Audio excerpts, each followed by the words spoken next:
me cancel this. What was this one? Erin, you are live. Pechanga. Mhm. Erin, Pachu. Okay, that's probably this one that I misspelled, so we're going to remove that real quick. Let's see what happens. Okay. And right before we jumped on, I put out an article. Okay. So that's a whole thing, but maybe we can talk about that later. But I find okay, let's see. Are we live? Let's I see think if so. we're live. It says live. Okay. Let's see if this is the problem because I use StreamYard. It's useful, but like I don't know when I'm live or not. So Yeah. hold on. Let's do this. You can do it, Baz. I believe in you. Where I know. Oh, thank you. I appreciate that. I appreciate that. Where is it? Afternoon tea and politics? No. It should say when you're alive too, right? It just This says should say. on your side it says live at 1 minute 12 seconds. All right. Let's see if this is working.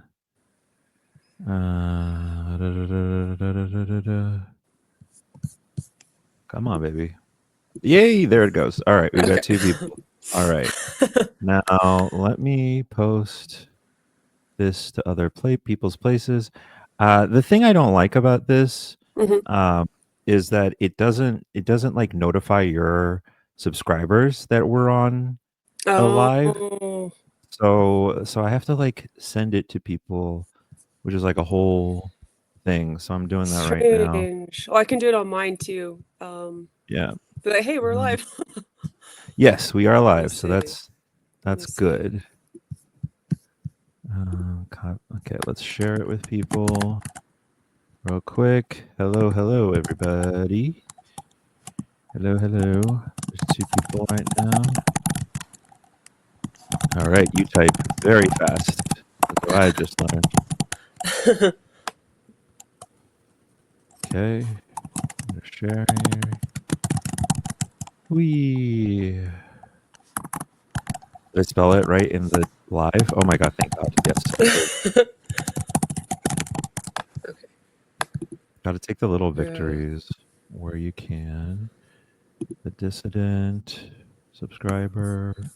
Okay, there it is. Yay! Okay, Okay. let's do okay, and there's that, and that is done, and then that. Okay, it's lunchtime for people. I'm Yeah. also like testing like a different time, like different times, and when I want this thing to go live. So Mhm. hopefully this is good. Yeah. Okay, let's do this. I hope I hope people show up. Yeah. But thanks everybody. Hi everybody. Hello, Amy, Irma, Christine, and Susan. Shout out to Susan, Amy, Barbara, Tal, Tracy, Barb, all of you, all the people coming in. This is Baz with Afternoon Tea and Politics. I write for a Substack called The Split Ticket. The Split Ticket covers the sort of daily politics or the politics of the day with a very different sort of nuanced perspective. I'm not Blue MAGA, so if you're expecting me to cater to your particular worldview, I'm not going to. This does not mean that I do not have my own views, but it does mean that if I have an opportunity to challenge my views, I'm going to go for it, even if it offends me, even if I'm wrong. I'm okay. Over here, we are okay with being wrong. So. If you subscribe to us, please keep that in mind. Now, today, I am very, very lucky to be joined by somebody who I often have really, really great conversations with, the great Erin Pinson. Is Pinson correct? Yes. Mhm. Pinson. Okay. Pinson. Erin's fantastic. I talk to Erin all the time when she's not having migraines. She's dealing with the physical embodiment of a migraine, which is me. And she writes for she writes for Erin's Substack, which is erinpinson.substack.com. She also writes for another great place called Everything Republican. which is everythingrepublican.substack.com. So Erin's around. She's incredible. Let me give Erin her flowers real quick. Super thoughtful, super insightful, and we were talking about this before we jumped on, but super calm and measured. So welcome, Erin. Thank you. Thank you for having me. Absolutely, absolutely. Um, we were jumping on before we were like before we jumped on. I should say we were talking a little bit about native politics. You're native, right? Yes, I am. Yes. Okay. So, okay, tell me about tell me about this, about your sort of experiences as a native, and what sort of the politics come with. Okay. It can be a little murky subject for Yeah, a lot of people. So I'll try to keep it pretty simple, basic, in yeah. generic terms Well, that people can understand. before before we get into that, what do you do? What's your because I know what you do, but I didn't Mhm. properly contextualize this for Oh, people. Sorry for okay. I'm like, here, this is your first time on my show. Let me just make you do all the work. So go ahead. That's fair. That's fair. So, I am a card-carrying, federally recognized member of the Pechanga Band of Listeño Indians out of Temecula, California. I, since I'm born into the tribe, lifetime membership, basically. Um, I, my ancestors were placed on Pechanga tribal lands in the 1800s. And so our Pechanga, we establish our membership through ancestry. So you have to prove that your ancestor was one of the original members placed on that reservation to be included or to become a member of the tribe. So, and a lot of that changes depending on the tribe, and also if the Bureau of Indian Affairs is involved, which for our Mm, tribe they are not. So we can determine how all of those actions come about. So it's been nice to see the tribe evolve over the last 2, 3 decades, okay. from being on welfare to kicking the BIA out to becoming self-reliant and self-sufficient to the point that nobody in the tribe qualifies for government assistance. So, Okay. yeah, That's interesting. yeah. Okay. No, no, go in. Okay, go into that. What? All right. So you're really interesting because well, you're interesting for a number of reasons. And by the way, go check out Erin's Substack. I had the pleasure of she pointed me to a really great essay by her, whose name I can't recall right off the top of my head because I am unprofessional. But it's a really great essay on sort of the history of the Pachanga. There's like a lot of like really good tidbits like, hey, don't ask what percentage somebody is, you Oh, know don't ask what percentage of someone is native, and hey, I learned a lot. I learned a lot in that essay. I learned a lot. What was it called? I read the whole thing. I promise I read the whole thing. I just don't know it's the called name of the growing up. essay. It's Yeah, growing up on the reservation. growing up with reservation. Yeah. But no, okay, this is yeah. So check that out. You were telling me something interesting about your political manifestations because Mhm. you are violently white, and I mean that in like the way you look, and I Yes, mean I that, do. and I don't mean that as a mean thing. Like Yeah. that's not pejorative. So, Oh, I'm not um, offended by that. I'm yeah, white. I look white. yeah, yeah. I'm the spitting image of my great great Irish grandmother. Okay, So, I mean, you put our pictures together, and I'm her carbon copy. okay, So, she was also a writer. So hey, that's awesome. um, so yeah, I don't look native, and that is a real problem in a lot of Interesting. tribal dynamics Mm, because a lot of people. I mean, like all communities, the tribes have their own issues. They have their own discrimination. They have their own prejudice. They have, mm, all of that. It's common. So because we don't look native enough, we're mm, also often told, well, you're not native at all. And so mm, they try to say because they're dark skinned, they're more native than we are. And it's a fallacy. It really is. I mean, considering that Native women were essentially sold into marriage between the mm, 1880s and 1920s to European American white men, it's like, well, no mm. wonder we got white features. Yeah, you yeah, yeah, know, yeah. nobody's pure anything. If you are, there's a lot of inbreeding going on, and that's a problem in on itself. Yeah. Even my dad's side of the family has some weird traditions going on. So nobody's exempt from that. Hmm. But modern day, it just seems to it's becoming worse in a way, the Okay. discrimination. My older Interesting. sister is redhead, blue eyes. Wow. So, and Okay. I have the darker features, but she look, you could pick her up and put her right in the middle of Ireland and she'd blend in. But she's no Okay. less native than anyone else in the tribe. Interesting. Okay. So, This is really interesting. Yeah, because we were talking earlier about how you don't see a lot of natives, and I figure, or at least you don't hear about a lot of native people here on mhm, Substack, and I always found that really interesting because I know natives are here. I told you before, I have yeah. a good friend from Colorado. His name's Mhm, Chita, mhm, and I met his brother, mhm. and sorry, I think there's some feedback. Is it me? Is that feedback? Um, Yeah, I think it's me. Yeah, it's me. oh, okay. Don't ignore me. So I've met natives before, but Mhm. I don't hear from them. I don't hear from Yeah. them in media. I don't like. So Yeah. can you talk to me a little bit about like? I'm trying to get us to where we were at that point in the conversation. Oh, Like you mentioned yeah. something really interesting. Yeah. So natives are elusive. Yeah. We're we're not part of the majority, but we're not part of the minority. We're our own little subcategory, and most of us are okay with that. We kind of like to be in the background a little bit, but also be aware of what's going on, because a lot of what's going on in the country affects us. And how we function on our own reservations and what we're allowed to do on our own land. So we're very aware of what's going on. Um, the problem is a lot of natives tend to stick to their reservation. They don't Interesting. leave. They don't expand out. They don't branch outside those communities, those tight knit communities. And that's not a problem per se, because it does create that sense of community.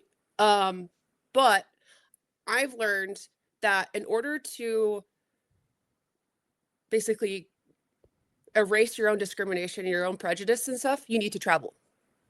You Okay. need to go out Yeah. of your own little world to meet people, to have conversations. You need to understand that you're not the only one on the planet. There are other people that have good things to contribute that you would miss out on if you don't reach out to Interesting. them. And so I've learned that. We grew up on the reservation. We were feral. We running around barefoot everywhere in the mud.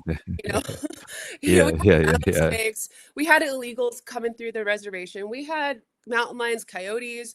You had crazy drunk Indians. I mean, we had it all. We had it all. But one thing that we were always taught, my sisters and I especially, was that Native is our heritage. It's not who we are. Okay.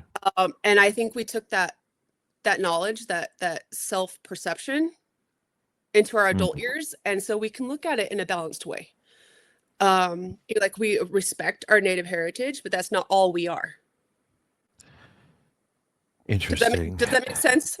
Yeah, no, Yeah. it totally makes sense, and it kind of explains where you are kind of politically. Hmm. One of the things I want to sort of do real quick, and I want to jump back in. I do want to go back to that, but I want to hear about a little bit in your essay. You mentioned that your essay kind of offered a more generic view of Hmm. what it was like growing up on the reservation. Yeah. What are some of your most earliest, most vivid memories? And is there anything you probably pick out as a defining moment? Um, I think it was around 91, 92. Okay. And I remember hearing the adults talking about the change in the reservation that needed to happen. Mm. That I could hear, obviously, as a little kid, I didn't understand all the terminology. I didn't understand the dynamics of what was going on. But I remember hearing the adults, especially my family, all the adults in our family, talking about how we needed to change the course of the tribe. And that needed to Interesting. begin with changing the mentality of the people. Uh, because a lot of the mentality of the people is what holds you back or allowed you to Okay. progress. So we had to convince the tribal members themselves that they had value. They Hmm. had a chance to contribute to something bigger than just our tight little community. That they had a chance to influence, if you will, the wider area. And so they started the process of like, well, how do we go about doing that? How do we become self-sufficient? All of these things that I remember struggling as a kid. Our family struggled really hard with food, clothing, all those things. I mean, we lived in a 3-room Adobe house as a kid. Wow. And for 6 people with 1 bathroom, that was crazy. But you ask my sisters and I will tell you that was our favorite place. Because, we had what we needed, but because even then the government was stingy about offering welfare, supplementing what we already had. So I think that was the turning point that I remember where the tribal leaders were like, we need to change something. We can't keep doing this. This is going to destroy us as a people, collectively and individually. So they started the process of changing laws in California to allow tribes to have their own businesses on their own land. And so then the process started. And in my essay, I pointed out that it came down to a pig farm or a casino. Yeah, I saw that. The casino won by just a few votes. Yeah. So, I mean, people don't realize that just a few, maybe 5 votes, we would have had a pig farm. let's contextualize this. Like you're talking about I know you talked about the tribe's journey to self-reliance, and that sort of culminates in opening a casino.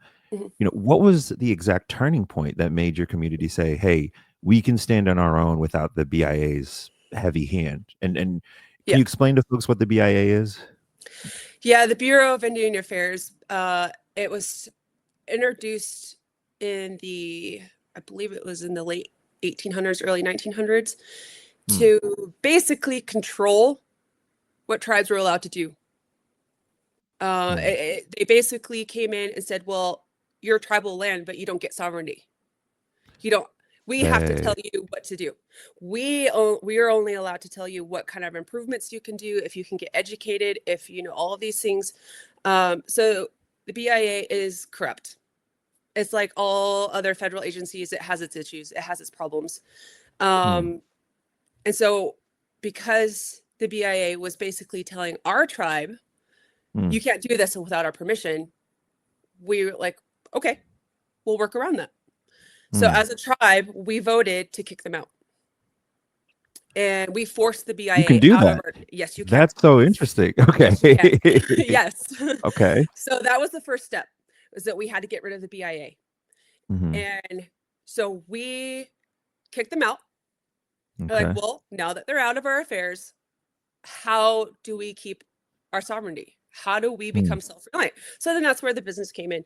And so we had to learn very quickly how to operate a business. We had to learn the dynamics of a business. We had to learn how to function with that mindset of this affects the entire tribe, not just a few. This is a business for the people, not just the tribal council.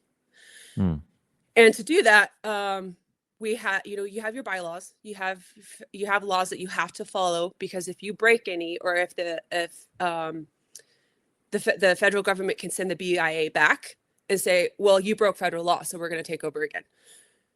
So we have to be very, very strict on those bylaws and what we follow and what we allow, because it is a risk that the BIA is looking for.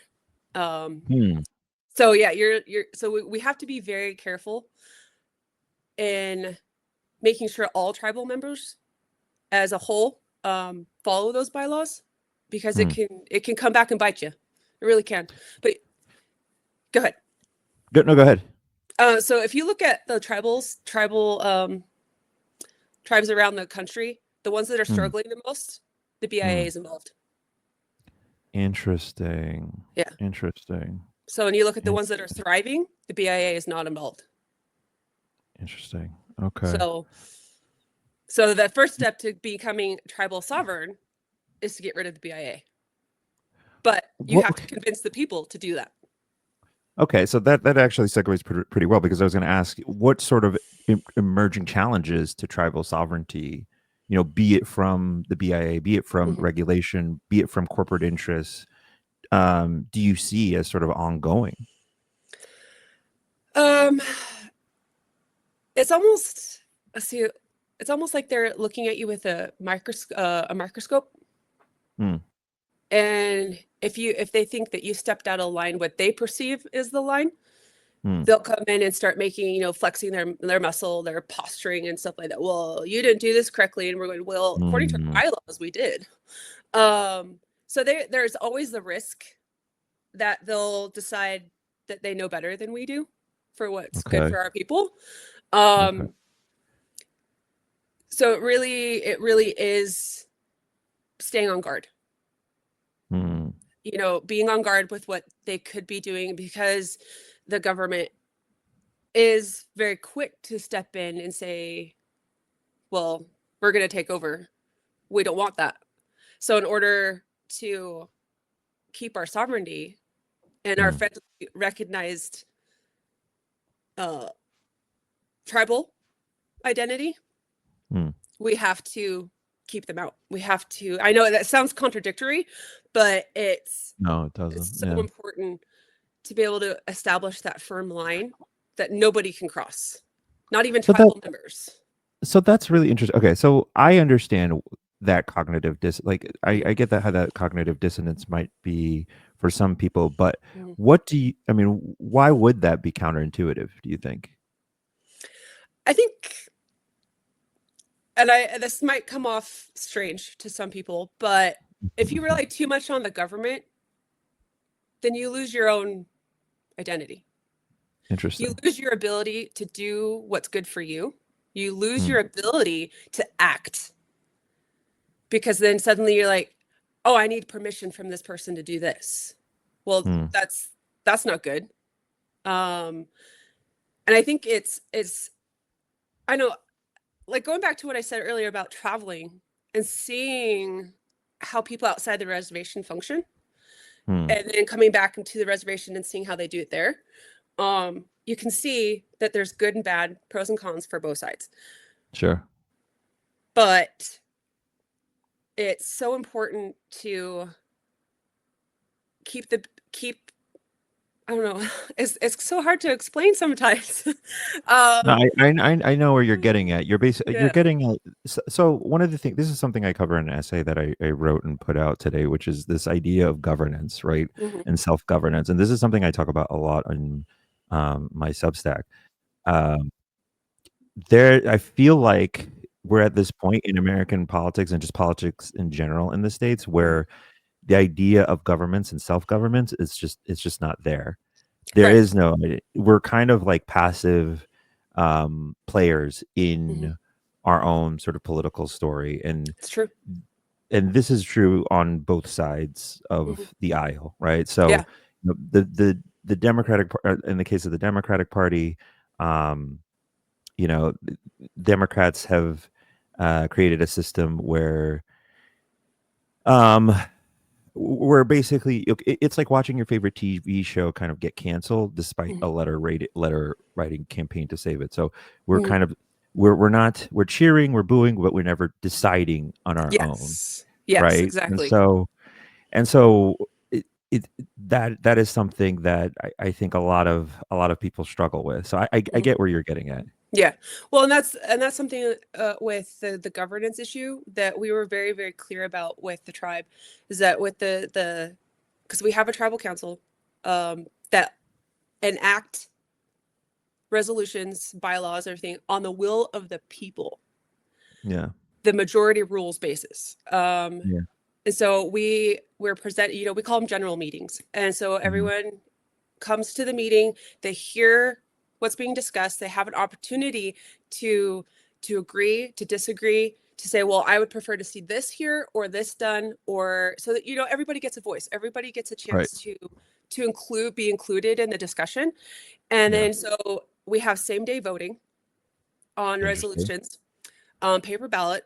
You Okay. have to be present and you have to have an ID. Okay. You have to sign in.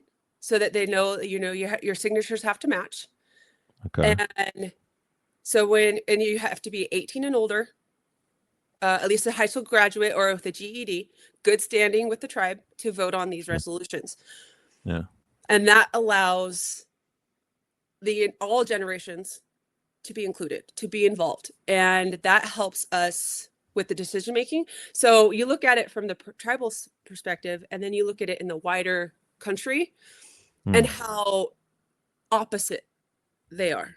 Because you have Okay. elections in America that promise, well, voice of the people. Well, is it? Is it Right. really? Right. So you do have that obvious example there of what it could be versus what it is. Right. Yeah, I mean, again, this is something I go over in my own writing. We've created this. I mean, this is my sort of criticism of the Obama administration. Obama spent most of his like the Obama era had a lot of, at least on the left, a lot of people lecturing us about all the things governments couldn't do, whether it be healthcare, jobs, you name it, all while building an administrative state that kind of sideline Yeah, Congress, i.e., the will of the people. So right, right, now we're at a point where, again, going back to my earlier point, that we don't know how to govern anymore. You don't right, see a lot of legislation coming through. In fact, you're seeing legislation right now come to a standstill. right. Right? We're this close to another government shutdown. So Hmm. it's interesting to me to hear this story about this reclaiming of governance, which Hmm. I know that you lean conservative, but I don't find that as a conservative story. I actually think that is like a universal Yeah, story, to be honest with you. um no, that's true. And we talk about this all the time in the family. It's like, well, take what the natives do in their elections, and then talking about bylaws or Indian legislation, whatever. hmm, And if you apply it to the wider world, hmm, how much more accurate would things get done? How much hmm, more stable would it be? Because you have so many voices hmm, involved in the wider spectrum that things get lost. They get shuffled off the board, they get ignored. They're like, well, that's not priority. Well, I would say free speech is a priority. yeah, right, um, right. all those things. So it's cherry picked a lot. Interesting. And but within the tribal governing system, nothing is allowed to be cherry picked because you have too many of our tribal members going, whoa, you missed something. This needs to be addressed. And it has to be addressed before the next item can be talked about. Hmm, So it really does bring that sense of transparency back. hmm, Um, our tribe is considered somewhat small. okay. It's one of the smaller ones, but you have over 500 tribal members who can vote, who Hmm, can discuss things, that can be involved in the business in the tribe, doing all these things. And then so I mean, small relative, sure, sure, sure. 500 members that can vote is not small. Yeah, yeah, um, no. but you look at some of the, like San Manuel, you look at some of the other tribes, you look at Navajo, comparable, we're small. But I think our system works. Our system Hmm, works, and especially with election fraud being such a hot topic, hmm. is like, well, we natives can give you a suggestion on what could Okay. work. A same day voting, ballots, ID, proof of citizenship, all of those things that's required in the tribe. So why not apply it to Interesting. Oh my god, I've never heard this argument outside before. Okay, outside interesting. of tribes? Because it does, and you have to be in good standing, Sure, meaning you have no marks against you that the tribe sure. has struck against you. There are dynamics and parameters set in place to prevent fraud. Hmm, And it's like, if you put that right into other, not just American elections, but everywhere, it'll change the entire course of the election and even a country. sure. Sure. Yeah, with the election, my only pushback on that, like for me, Mhm. I'm less concerned about the election fraud. Although, Right. funnily enough, when the last election happened, I was like, did people steal? like, like, Yeah. Yeah. did we do I, that? Like, I don't know. like, well, but, since the question's been mm, asked, you kind of have to wonder sometimes, yeah, yeah, yeah. When you say whether when you it's not or not. Oh Yeah, yeah. no, but your basic idea, like I get, and Yeah. I really do enjoy this idea of this like just very kind of hands-on idea of governance where Hmm. there's this clear identity, this clear understanding of who's in and who's out. Hmm. Um, this is actually interesting because Jewish culture has this too, but I forget the name of what it's called. Hmm. Hetia, Hetia. I'm not gonna get it right. Yeah. Anyways, I think it's Hatal, um, but it's or is it Heta? Heta. It's just this the idea of history and tradition, Yeah. and I think Americans like pre 2010, right? Hmm. We had I feel like this feeling of shared history. Like there was this I think this narrative in the U.S. where people talked about America as this idea, and like we kind of had this feeling like, hey, we're all kind of in the same boat. Right. We may not agree with one another, but guess what? We have to deal with one another. Right. And that's okay. And we may not, and that's okay. By the way, and that was the most important part, right? Like it's Hmm. okay for that to Yeah. be. That's, I think, part of Hita. That's a tradition. For Hmm. my Jewish listeners, I am sorry if I butchered that idea, but it's a name. It's a thing. Yeah. Welcome, Jake. Welcome, Buddy. Buddy says, "What is the name of the Substack that Erin Simpson Pinson Pinson. runs?" I'm gonna post it real quick, Buddy, so that you can subscribe to it. I didn't call you Simpson. He did. So I'm just reading out what he wrote. That's all So good. hang on Oh, just a second. I just want to put. Go ahead. we get variations of our last name all the time. Yeah, yeah, yeah. No, my real Oh, name is very different from the yeah. name that I go about online. Yeah. So people butcher it all the time, and it's fine. Yeah. Um, you My get used to it. mom's maiden name is Manoa, so we get variations of that too. So Interesting. Okay, yeah. Manoa. Manoa. Yeah. Okay, what is that? It's Basque. Okay, Yeah. So my gotcha. Okay, great grandfather is Basque. And okay. yeah, so he blue-eyed blonde Spaniard, Basque country, Manoa. So But yeah. one real quick before we move on to the next part of the conversation, because if people join me, they know that I usually cover sort of the politics of the day. And Aaron's graciously agreed to joining me in doing some of that. For listeners who might have like a one-dimensional view of reservation life or tribal politics, what's the biggest misconception you'd like to dispel? Me, Yeah, we're you in particular. yeah, Yeah. we're not as ignorant as people think we are. Oh my God. That's such a low bar. Is that really what you think people is that what people come up to you with? Oh, all the time. We get Really? called, "Oh, you dumb Indians, you dirty Indians, go back to your reservations." We Seriously? oh yes. Oh yes. Even grow Jesus. even going to church, we would hear nasty little comments from adults. Those dirty Indians need to go back to their reservation. They shouldn't be out here. Should never marry an Indian woman. And we're just like, "Oh, you're at Jesus. church. You're at Yeah. church." Yeah, yeah, yeah, yeah. So yeah, we're not as disconnected from the outside world as people think we are. Yeah. We talk We amongst talk. ourselves. I mean, we're we're aware of what's going on in the world. We just choose to be kind of hidden at the moment. Yeah. Wait till Yeah. things change, and we may come pouring out of the woodwork. You never know. Interesting. Yeah, there's this great joke by Chris Rock that I like where he's like, black people complain, white people complain, natives don't complain because they're dead. And I know it's a kind of a morbid joke, but it's like Yeah, there's like yeah, I get it. It's like, all right, no, they're not around, and yeah. but they are around. That's We are. that's the kind of thing I struggle with. So I heard that joke when I was a kid, and then I grew up, Yeah, and I was like, no, they're here somewhere.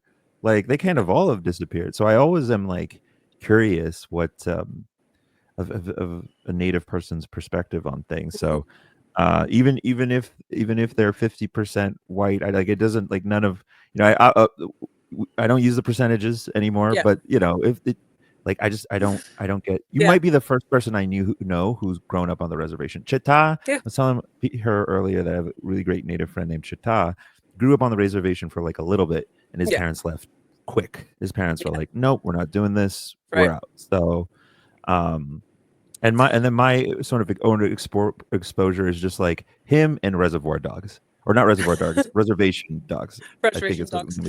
Yeah, yeah, Yeah. yeah. So that's it. Well, That's it. yeah. Well, and people think that we never leave the reservation. Hmm. Um, and that's a misconception, or that we're not allowed to leave the reservation. Um, Yeah. it was just at one point it was safer to stay on the reservation, Hmm. because of discrimination, because of, I mean, a lot of our tribal members. I can only speak for my tribe. I can't Right. give any other examples, but we had tribal members who were beaten, Oh my God. threatened, assaulted because they left the reservation. They So dared to get off the reservation. So so you what do, is that? No, how do you deal with this? Like this is a lot of violence. Like you kind of yeah. casually mention, like just out of curiosity, like what do you do? Like, um, it's you got your hotheads. You hmm, know, the ones on the tribe who are retaliatory. Um, okay. and most of the general part, even if the assault and the beating, stuff like this, and this was decades ago. It happens. It does happen, but it's Hmm, just not talked about because it's Indian country. interesting. But you do have a lot of native girls that get kidnapped, go Oh my missing, God. get murdered. I mean, you still get the crime. This happens. It's just, is it because we're so elusive? We're not in the mainstream.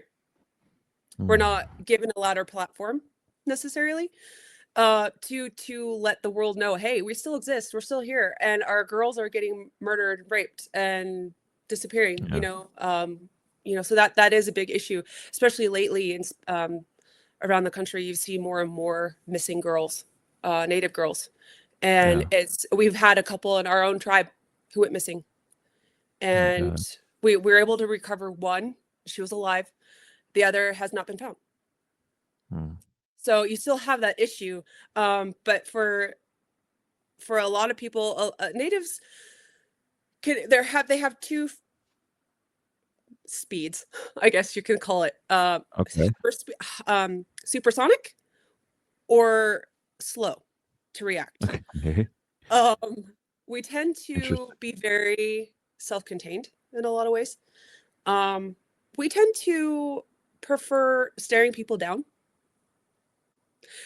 You've heard of the RBF, I know. What is that? for women, resting bitch Oh, face. RB for women. Yes, yes, yes, yes, yes, yes, yes, yes. Yes. So take that to Native Americans, especially the men, times it by Hmm, 100. hmm, So we don't show emotion a lot, hmm, and we tend to just, full, you know, no expression whatsoever, and it can be intimidatory, hmm, um, because people are like, well, are you close to reacting, or are hmm, you not? Because it's kind of hmm. a blind in a way. We do, obviously, if it's a physical assault, police report. We report it to the tribe. We report it to the council, the tribal rangers, all of that, so they can investigate as well. So, I mean, we don't keep quiet about it. It's just Sure. not talked about in the wider community because, oh, well, it's just a native. It's just an Indian. We're like, well, what does that mean? We're still human. Yeah, yeah, Um, yeah. so we get mostly verbal assault, abuse, especially my sisters and I. Hmm. Even from our own tribal members. So it kind of can be a little off-putting, and you kind of find yourself distancing yourself from the situation more instead of confronting it head on, because it could also cause more problems. So okay, Um, so I hate to interrupt you, but yeah. this is interesting to me because with this sort of background that you're describing to me, Mhm. my inclination when hearing something like this is when something like this happens to somebody, they're they would lean more liberal, and Mhm. you don't. No. And I'm curious why that might be, because that's not clicking for for the average listener. I'm sure Yeah. that's not clicking. No. um. So my dad, I have a very unique background. My dad's a retired police officer, Okay, and so interesting. he would tell us a lot about a lot of things that going on. This is the consequence of this behavior, and Hmm. so very stark, very black and white as far as you do this is a consequence. And so we learned from an early age as far as to control our responses because we didn't want it to escalate. Okay. I don't go looking for confrontation, but I'm not afraid of it. Hmm. Um, so in this sense, if I get pushed to the wall too hard and too fast, Hmm. I'm going to come out swinging. You know, it's really about how much are you going to take Hmm. before you step up and say enough.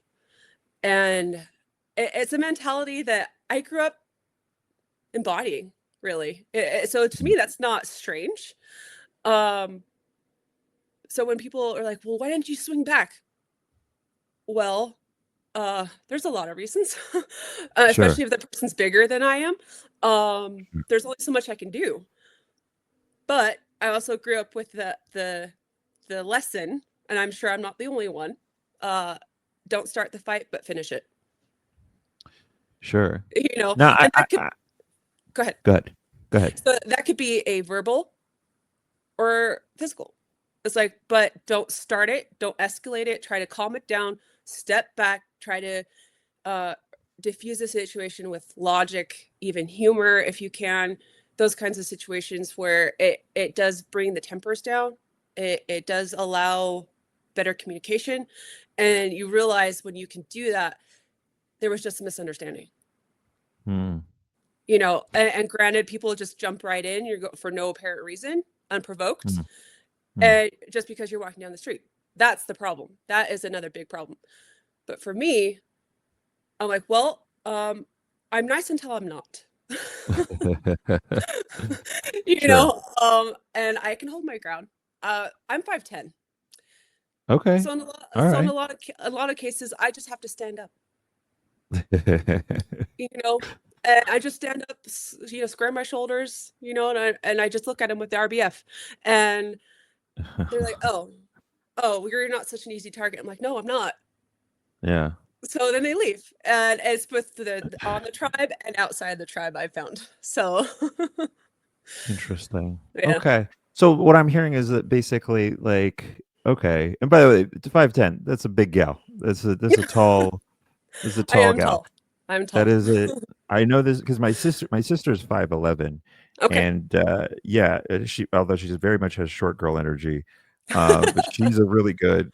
By the way, if you don't know what that means, basically she's a little fire. She's a big firecracker. She's a little big firecracker. There you go. So uh, Yes. but yeah, so that's a whole thing. So okay, so what I'm hearing is because of this slow to emotional reaction, Hmm. which is in some ways ingrained within the community, Hmm. you are that kind of informed not only your kind of personal emotional identity, but also kind of your political identity. Is that Yes. what I'm hearing? Interesting. Yes. Yes. Interesting. Because I like getting all the information.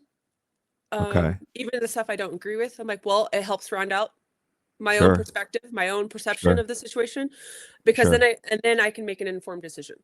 Um, if I simply react to a headline Hmm. without reading what's after it, then what good am I?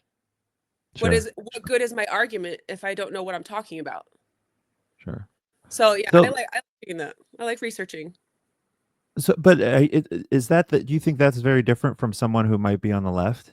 Like, I know it feels like it now. Yeah, I know, I know. Yeah. By the way, it wasn't always like that. It's rough No. because like, you know what I mean. Like, it's Yeah. that is like the stereotypical version, but there are Yeah. still a lot of members of the left who do not react emotionally immediately. Hmm. Um, it's Yeah. just.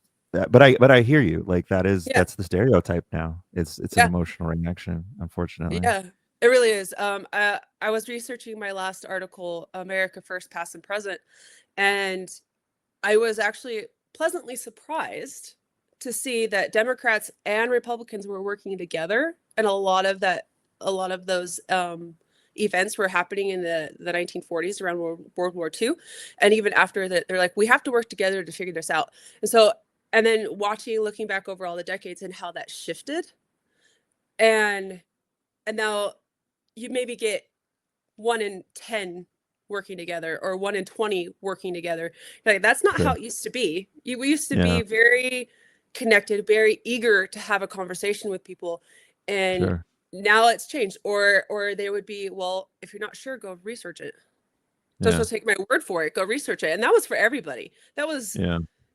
political party notwithstanding. It was go research it for yourself. So then you would know, and then be Yeah. able to apply what you knew to the conversation and maybe learn something new in the process.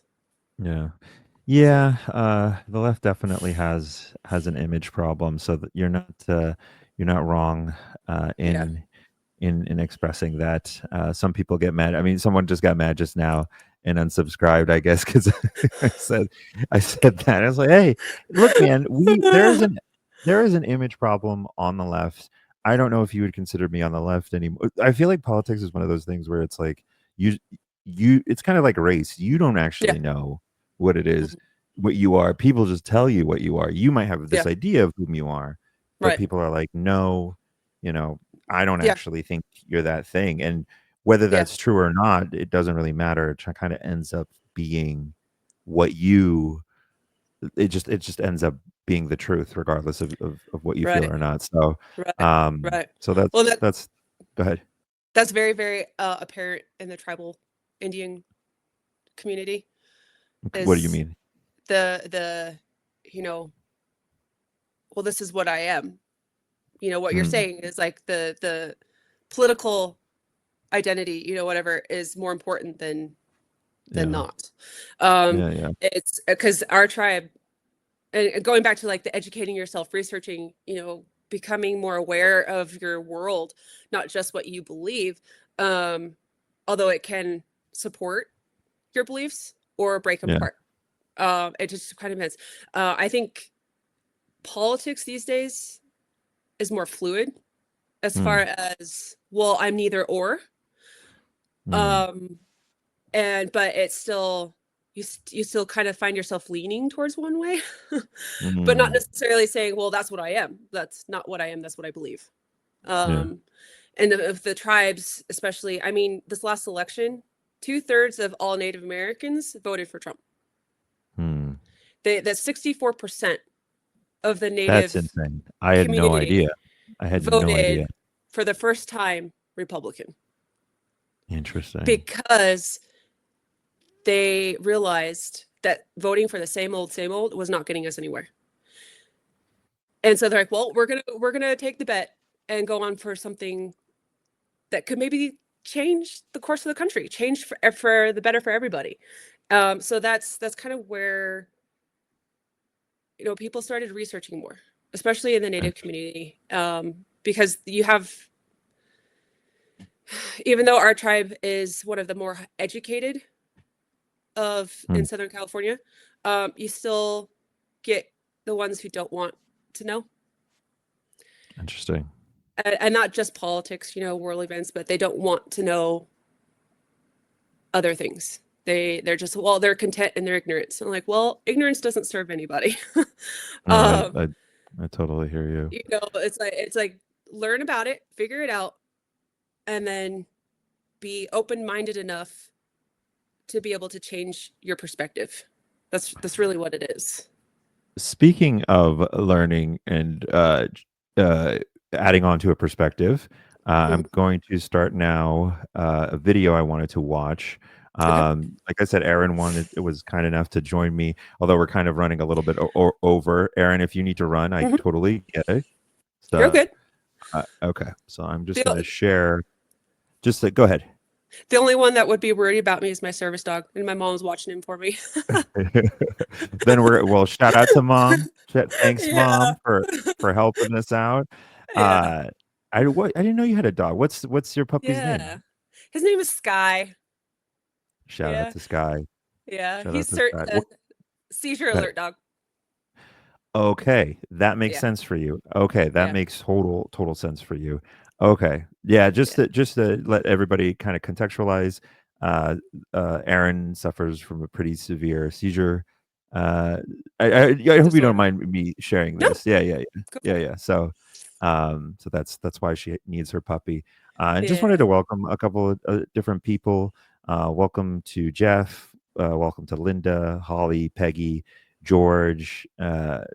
Leanne, if you're still here, Zelston, David, everybody who's joined us. Make sure you take some time to subscribe. It costs you nothing unless you want it to, in which case I always appreciate a donation. And also subscribe to Erin's Substack, which is erinpinson.substack.com.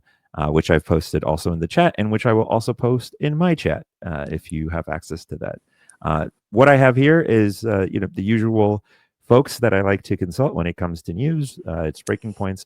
I love them. They do a fantastic job, and we're gonna shift to another fun subject: Israel. Just some lighthearted stuff that you can always enjoy here at the Split Ticket. But we'll get started. Good morning, everybody. Happy Tuesday. We have a great show for everybody today. What do we have, Crystal? Huge breaking acts to Social Security, new memo leaked. Oh, that's Domestic Did you political hear about news the there, Social yes. Security thing? And I will narrate. We Yeah. got some very, very, All right, let's see. very There we go. terrible developments overnight in Israel and in Gaza. Let's go ahead and put some of this up on the screen, and I will narrate over it. So there is military operations resuming late last night, Eastern time in the United States. You can just see lots of scenes of panic. Israeli military jets basically bombarding both the north and south of Gaza. There was a mass panic inside of the Gaza Strip. It appears to have caught everybody kind of a little bit off guard. There was some knowledge that military operations would resume at some point, but the collapse of the ceasefire happened incredibly rapidly, and the resumption of military operations is. This is really interesting to me because I kind of expected this to happen. Like, so Israel never keeps its ceasefire agreements. And what I've really found interesting, especially for people for both sides of the aisle, is that there seems to be this concentrated effort, at least by APAC and some other sort of Israeli lobbyists, in getting rid of certain figures, even within the MAGA movement, in terms of getting this sort of deal forward. So, Yeah. you I have you been following this at all, or? I haven't had a chance to look at anything today. Not even last night. So this is all new to me. So hopefully I can. So we're all catch up. yeah, we're all we're in the same situation. All right, let's keep on there.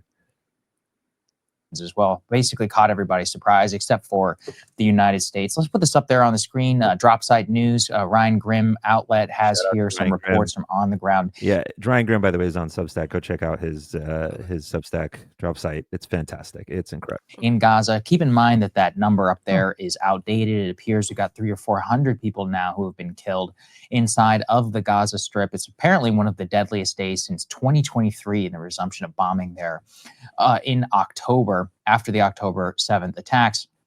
Drop site contributor Abu Bakr Abed reports, quote, Israeli shelling and bombardments have intensified in Dar al-Bala in central Gaza, tanks advancing further east, and heavy shelling in the area ahead of them, quote, I can't stop hearing airstrikes and I can't stop hearing shells. It is horrifying and unbearable. It is absolutely unbearable. Let's go to the next one, please.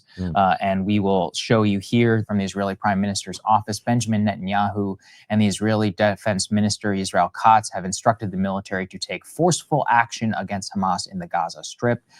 Drop site notes, medical sources in North Gaza have confirmed to drop site that aerial bombardments are being heard across the entire strip from north to south, everywhere, literally everywhere. Now, do make sure that you know that this was not Israel acting outside of the approval of the United States. White House Press Secretary Caroline Leavitt on the airwaves yesterday to make that clear. Let's take a listen. The Trump administration and the White House were consulted by the Israelis on their attacks in Gaza tonight. And as President Trump has made it clear, Hamas, the Houthis, Iran, all those who seek to terrorize not just Israel, but also the United States of America. Do you think Trump cares really about Israel? Or do you think he just cares about getting the credit of what's happening there? What do you think? If it was strictly ego, then I'd say he cares mostly about, credit. But he said often enough that allies, that Israel is an ally. And I think there's a lot going in the background that we don't know that maybe he's talking and working towards, but we're seeing just the outward stages. I don't know if that makes sense to you, but I feel like there's bigger game playing going on. And I think and I hope that he is more worried about the survival of Israel than taking credit for anything that happens. Interesting. Yeah, I don't know what he's worried about. I think I know that MAGA is pretty upset about the interference with certain figures. I wonder if they'll cover it. Will see a price to pay. All hell will break loose. And all of the terrorists in the Middle East, again, the Houthis, Hezbollah, Hamas, Iranian-backed terror proxies, and Iran themselves should take President Trump very seriously when he says he is not afraid to stand for law-abiding people. He is not afraid to stand up for the United States of America and our friend and our ally, Israel. And we know that these successful defensive strikes that took place over the weekend against the Houthis in the Red Sea were indeed successful. We took out some of their leaders, and the Defense Department is set to continue with this campaign if the Houthis continue with their retaliatory measures. The president is going to stand for the navigation, freedom of navigation of our seas, which is a very basic principle that unfortunately the previous administration refused to stand for, and that's why we are in this mess in the Middle East in the first place. President Trump inherited a lot of problems, Sean, because of the incompetence and the weakness of the Biden-Harris administration, but he is focused on fixing them, and our allies and our adversaries better take him seriously. So you can see it's breaking clear that they consulted there with the United States. And I think this is a major turning point for the Trump administration. We were on a decent enough path. We had a 50-day ceasefire, which was extremely, I think good for people in Israel, for people in Gaza. There was some hope for the hostages. Our Griffin Davis spoke with one of the family of those hostages. They were very hopeful with the talks of Bowler and Steve Witkoff. However, the Israeli government basically made it clear from day one that they had no interest in transitioning to some sort of phase 2 deal. I think the straw that broke the camel's back was Adam Bowler's direct talks with Hamas and his sidelining. It was just clear that there are elements here in the United States government that simply cannot countenance any sort of genuine diplomatic solution. And without that, an Israeli government and military, which is hell-bent on just continuing the war basically forever, they don't believe in not only the possibility or the necessity or a want of a permanent ceasefire and or a release of the remaining hostages. This is the most beneficial outcome to them. And we are now boxed in a very, very dangerous corner of not only resumption of military force in the Gaza Strip, but everything that comes with that, geopolitical instability, war with Iran, possibly, which we're going to talk to a little bit, the Houthis, and the Trump administration trying to telegraph that they are not afraid of using military strength. I mean, the main thing that I just get so annoyed by there at the end is she's like, Joe Biden didn't try to enforce freedom of navigation. That was really irritating for me too. I don't know about you, but it's just like, okay, I'm not sure what that's just obvious, like point scoring and dunking. It's like, I don't think it was relevant. I understand that if action directly impacts and America in some way, then of course you're going to respond. But when I was researching my America First article, a lot of the people were against intervention. There was quite a big movement back then for to avoid intervention.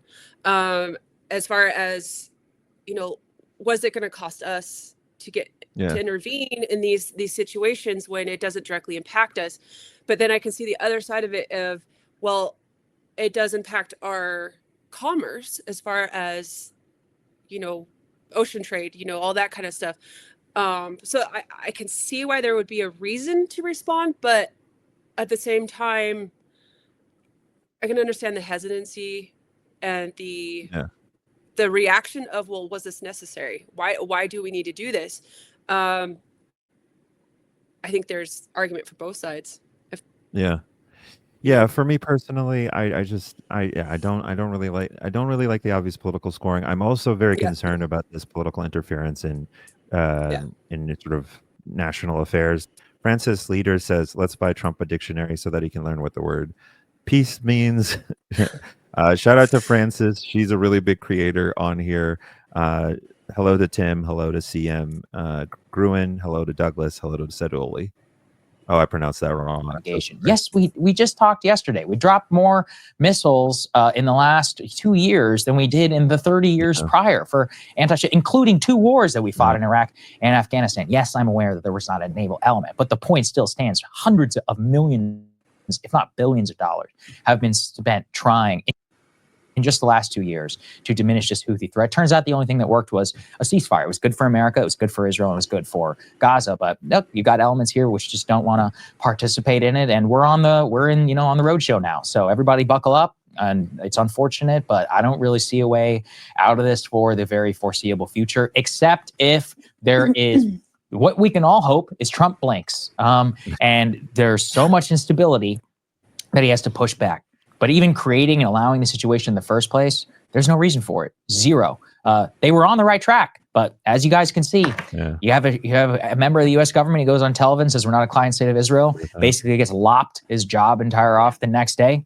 So be it. Okay. Not to mention a story. Yeah, and you've seen that a couple of times now with Israeli lobbyists sort of coming in and making notes about certain individuals, and I've pointed to this a little bit before in my notes before, but attacking folks who are already like who are in fact Jewish and who are who should very much on paper be in your favor. I'm talking, of course, about Steve Witkoff, who helped sort of revise the hostage talks with Hamas. That's really interesting to me, but anywho. I'm gonna keep it going. Story that we never could get to covering, even though we had it in the show like 4 different times. But his name is Daniel Davis, correct? Who was supposed to be under Tulsi at the DNI in a significant position, helping to compile the briefings, the daily briefings of intelligence for the president, who had dared to be critical of our policy vis-a-vis Israel and critical of the Israeli government. And they also were able to keep him from being part of this administration, something that our friends over at Quincy Institute for Responsible Statecraft were sounding the alarm about and quite upset about. And I just point this out to underscore what Sagar is saying here, that, that seems to have been a significant turn. There was an opening of like, oh, maybe there will be a different approach here. But from the beginning, there were kind of 2 different theories of what was going on with this ceasefire. One was that Trump just basically wanted a win that would to bring to his inauguration day. So he could say, look, I was able to accomplish something that Joe Biden wasn't able to accomplish. I was able to get it done before inauguration day even happened. Look at this era of peace and prosperity I'm going to bring to the U.S. And that the plan was always like, after that, he didn't really care what happened. Bibi Netanyahu has, from the beginning, promised his coalition partners, who are absolute terrorist psychos, that he was going to not move on to phase 2. His coalition depends on him resuming this war. Not to mention, he was scheduled, I believe, literally today, to have to testify in his own corruption hearing, which has been delayed because of October 7th and because of the war, et cetera, et cetera. Well, now guess what? He gets a delay on that as well. So we always knew what Netanyahu wanted to do here. But there was an open question. Okay, did Trump just care about getting the win for inauguration day? Or did he see this as like a sort of signature achievement, part of his ego and legacy building, that he would want to fight and work and use leverage to be able to preserve? And at this point, I think we have our answer that, if he cared about it at all, he certainly didn't care about it enough to withstand the pressures of the, significant donors that gave to his campaign who, were interested in this. There's many hawkish and some it's not about financial, some of it's just purely ideological interests. Yeah, the pro-war with Iran cohort, I think, wants to accuse others of being bought by a foreign country, but to me, that's like a cheating husband paranoid that his wife is the real culprit. But that's me. Within the Republican Party, the Republican establishment, within his own administration, people that he has brought in and elevated within his own camp. So, I think at this point it is undeniable that he was not willing to stand up to the internal political pressure, was not willing to use the nearly unlimited leverage that we would have to secure a better outcome here, and is happy to effectively at this point give Bibi whatever he wants, whether it's with regard to this, with regard to the Houthis, now threatening war vis-a-vis Iran, and something we haven't talked about in a while. You remember Trump floated this idea of like, oh, we're just going to get rid of the Palestinians out of the Gaza Strip. We'll just ethnic cleanse them altogether. Well, there was reporting recently that Israel and the U.S. were actually talking to different African countries about, hey, would you take these Palestinians we're about to expel from Gaza? Now, both of those countries said, no, we're not willing. But it shows you this was more than just a flight of fancy or something that he threw out there. This is something that they're at least somewhat serious about and actively pursuing to see if they could be able to achieve. So that's where we are today. Yeah, and we have here for Drop Site, this was a response from Hamas. Netanyahu and his government resumed their aggression and genocidal war against defenseless civilians in Gaza. We hold Netanyahu and the Zionist occupation fully responsible for the repercussions of the treacherous aggression. Netanyahu and his government have decided to overturn the ceasefire, exposing the prisoners in Gaza to an unknown fate. We demand that the mediators hold Netanyahu and the Zionist occupation fully responsible for violating and for overturning the agreement. So what the most important thing to take away from that is that they have retrenched basically back to where we started before the ceasefire. Now, look, it is great. We got some hostages out, but it's one of those where we're now at a point, and it's a real jump off point, where the collapse of the ceasefire, which was basically violated by, look, the Israelis obviously violated the ceasefire. They're saying Hamas violated the ceasefire. The Israelis never stopped killing people in Gaza, by the way, just at a lower level. They did, cut off electricity, etc. They just have never had any interest. The only way to... Yeah, it's never, for me at least, from just observing the situation, and I have a pretty, I don't always jump into this discourse just because it's so thorny and people get real mad at me and I'm not an expert, but at least just from my brief following of things the past couple of weeks, it just seems like there's been no genuine interest in shutting things down or taking a break. I'm not sure. I don't know. What's your take on this whole thing? My first question was, who's behind it? Who's really leading this resumption of the fight? Does Israel, as we know all countries do, has a deep state as well? What elements are working against the peace? What are they doing to force the issue? But also, I think making an absolute statement on the situation as far as, well, it's this or this, is a fallacy. There's not enough. I didn't see any information on what caused the fighting to resume. So I would ask, what happened? And that's a hard question that not a lot of people want to even contemplate, because what happened to lead it to this point? Did something happen that now Israel felt they had to retaliate, and vice versa? What triggered this point and this whole ceasefire thing? And I do honestly believe that there are elements in America that are working to undermine our relationship with Israel by forcing the fighting to resume. Because does it allow them to step in and say, well, we're going to take control and too bad for you? what elements are we going to be facing that haven't been talked about yet, or that are being deflected from? Yeah. So just a quick timeline. So Israel forces launched a large-scale attack across the Gaza Strip on Tuesday. So today, first major strikes on the territory since the ceasefire with Hamas began maybe 2 months ago. Yeah. The health ministry says that 250 people have been killed, but also I've seen numbers as large as 400. And then the Israeli military on Telegram just before Yeah. 2:30 local time, or 1:30, I guess would be for me, that it was conducting extensive strikes on terror Yeah. targets. So that seems to That's be the yeah. start. Go ahead. Yeah, but like what happened outside of the public purview? Yeah. You know, what happened for them to say no, we're fighting again, or did it was just a rogue like element of saying no, we're going to keep bombarding?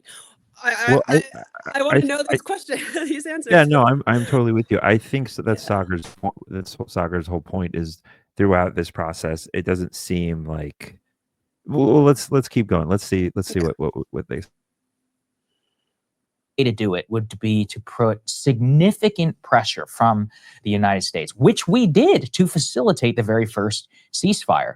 I don't think Trump has true feelings about any of this. He wanted to be the peacemaker and he really enjoyed the headlines. But you people, everyone watching the show, you need to understand the internal political pressure that happened from Adam Boehler and from Steve Witkoff is unbelievable. I mean, in the opening days of the administration, if you'll remember, I did multiple segments and I was talking about here, the Israel lobby here in Washington declared war against Steve Witkoff. They're doing it now today against Tucker Carlson and any other right-wing figure. Their current line is that they are bought by Hamas or by Qatar and by Hamas. Yes, the people who are from the Israel lobby are accusing others of taking foreign donations. It's just genuinely the most insane thing I've ever seen. But this is reality. Jewish real estate the New York developer real estate Jewish is developer. Hamas. Yeah. Okay. Yeah. No, people need to understand that's what counts for politics here. And here's the thing, guys, it worked. Not only did Steve Witkoff, he probably never received more calls in his entire life than whenever he facilitated that ceasefire. And genuinely, it seemed, wanted to push for phase 2. Then Adam Boehler, who again, this is a guy who worked for Jared Kushner. This is a guy who helped negotiate the Abraham Accords. Anyone want to tell me that Adam Boehler, who, by the way, I believe is Jewish himself, is some anti-Semite? No, he stated the obvious, where I understand why the Israeli government upset. We're not a client state of Israel. Oh my God. His discussions with Hamas. What else did he say? He was like, yeah, they're actually good guys. Well, he said yeah. that he understood that the Israelis were afraid that they would meet with them and find like, they don't have horns growing out of their heads. Maybe they're good guys. So Okay. My point being, he stated the obvious. That's what you do whenever you're trying to facilitate the end of a conflict. You're supposed to talk to your enemies, even if you don't like them. Yeah, it's sad. Okay. I don't know. Welcome to reality. The problem that is for Boehler is what happened. Oh my God. Same thing. The freak out, the Jewish insider that we have right now, which is basically just a hatchet organization against any America First appointee. You have no idea the internal pressure. And I've been trying, I'm not really able to report everything that I hear on this, but it is unbelievable the amount of pressure coming from the Adelson organization and the neocons, and the breakthrough in the last, let's say 72 to 96 hours has been this Houthi stuff where Trump, at the end of the day, is very easily manipulatable. So they were like, hey, look, this is happening. And in his mind, he's like, okay, so let's bomb them. Now, he's probably aware, I think, that bombing the Houthis has not worked for 10 years. However, it's about what? Strength. They're like, oh, you're going to appear weak. That's how they manipulate him. They'll be like, look, you're going to appear weak if you don't strike back. Then, this whole Iran connection is the one that is brought in. And he's like, well, actually, you need to take a step further than Biden, and you need to threaten the Iranian regime directly. Now, this is where it is, again, preposterous. Does Iran support the Houthis? Yeah. Do they provide them weapons? Absolutely. But by the logic of providing weapons to somebody, Russia would be well within its rights to bomb us, no? for giving Ukraine weapons. Oh, yeah. Yeah, exactly. Oh, but you're never going to hear that one from any of these people. Are they proxies in a sense? Yes. Are they totally and controlled by Tehran? Absolutely not. Anybody who's familiar with the Houthi organization or with any of their development, many of the Iranians were not very happy about some of the things that were happening over the last several years. They still maintain like a connection. I'm not going to claim that. But the point beyond all this is they think they can just solve this by saying, oh, we're going to bomb Tehran. And they are very easily slow walking us into a much worse geopolitical situation. There is no reason for us to be so deeply enmeshed, to be facilitating the removal of Palestinians on behalf of the Israeli government or the military. And all this does is not only cause suffering, it causes immense problems for the United States and the potential of future terrorism and so much more. So yeah, this is my only hope. My only hope is that there is at least outrage, pushback, some sort of conflict where we're genuinely on the brink, where they have to choose. I would hope that they choose not to go over that brink. But unfortunately, courage is not something that comes readily available in Washington. And the path of least resistance for the Biden administration, for the Trump administration, is let the Israelis continue to do it. We'll pick, we'll like talk out of two sides of our mouth, and we're just going to let them slow walk us into more and more problems. And I just want to contextualize this. This is Sagar saying that. Sagar is very MAGA. So this isn't, this isn't the left wing. Like Crystal, I love Crystal Ball. Shout out to Crystal Ball. She is one of those left wing figures who very much takes time to think about what she says. But Sagar is very much on this isn't Crystal, is what I'm trying to say. Right. So it's really interesting getting this perspective from him. What are your thoughts, Erin?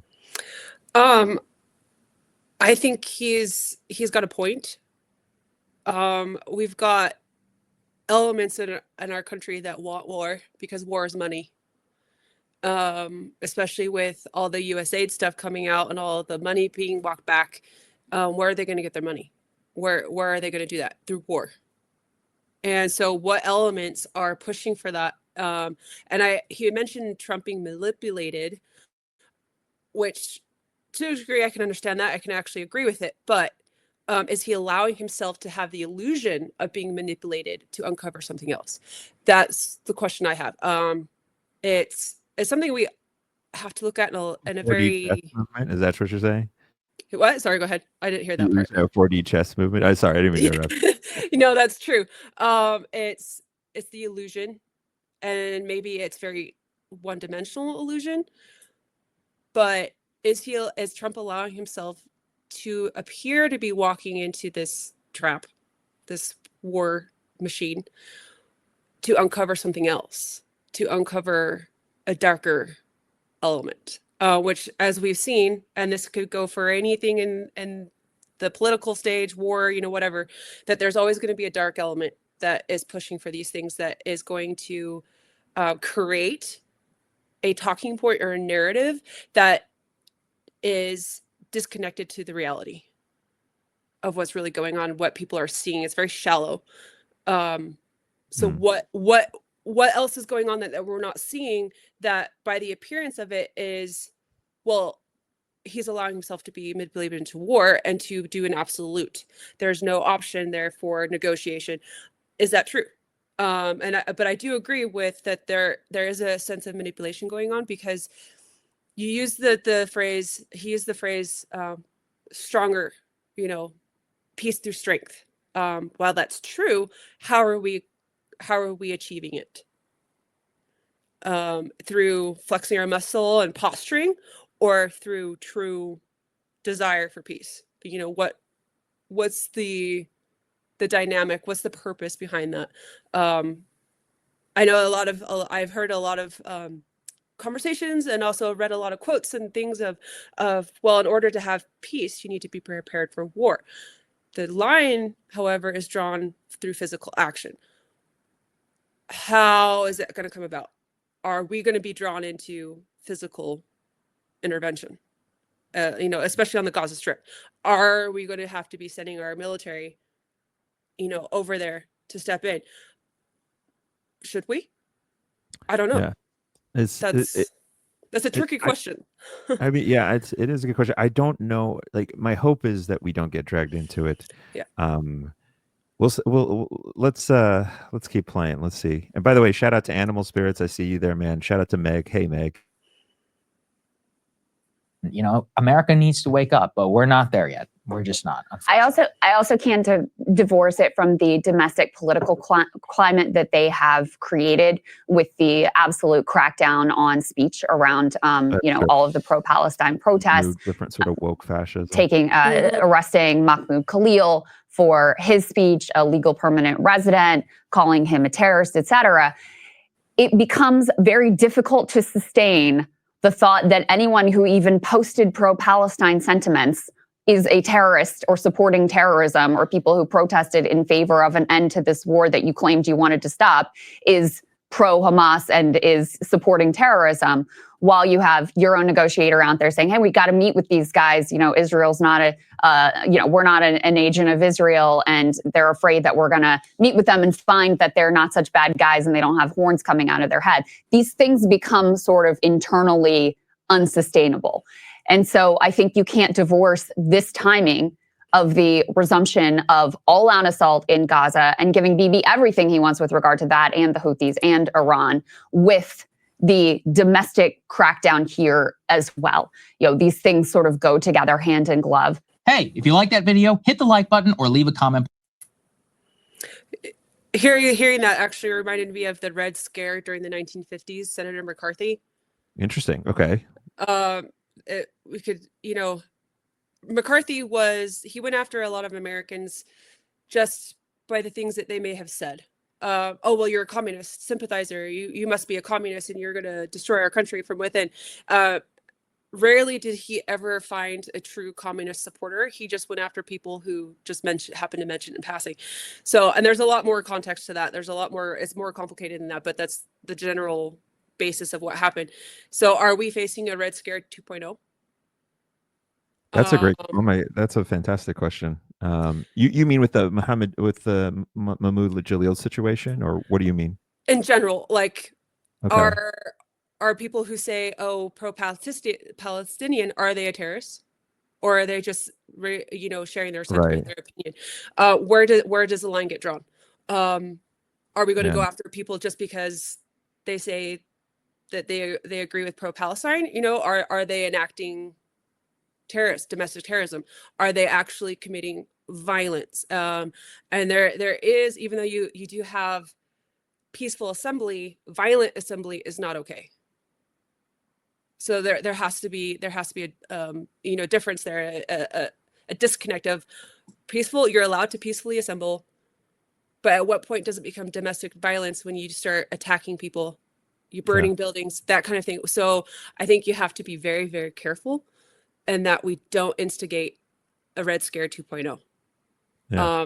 Because you saw it during COVID. You saw the same thing happening in COVID. Oh, well, you're an anti-vaxxer. You should be in jail. You should die. All that kind of thing. It's the kind of the same mentality, just on a little bit more spectrum, a different spectrum. So I think we have to be very careful, very careful. Things to think about. I don't disagree necessarily with what you're saying. This was really great. Erin, this is fantastic. I had a lot of fun. This is the longest live I think I've ever done besides the State of the Union. Yeah. That was a super long one. I got lucky today, so I had some time open at work. So I really enjoyed this. I would love to have you back. Thanks. When I don't have a guest, I usually just go through the news of the day. Yeah. And I don't often have somebody thoughtful. I don't usually have thoughtful people on standby. So would love to have you back. Okay. And this was great. Yeah, I appreciate it. Anyone still listening, subscribe. Like I said, doesn't cost you much unless you want to send me a little bit of a donation. Subscribe to Erin's Substack, erinpinson.substack.com. Check out the Everything Republican, which she also writes for. And hopefully I'll see you guys soon. Cheers, everybody. Thanks for having me, Baz. Are you kidding me? Erin, this is great.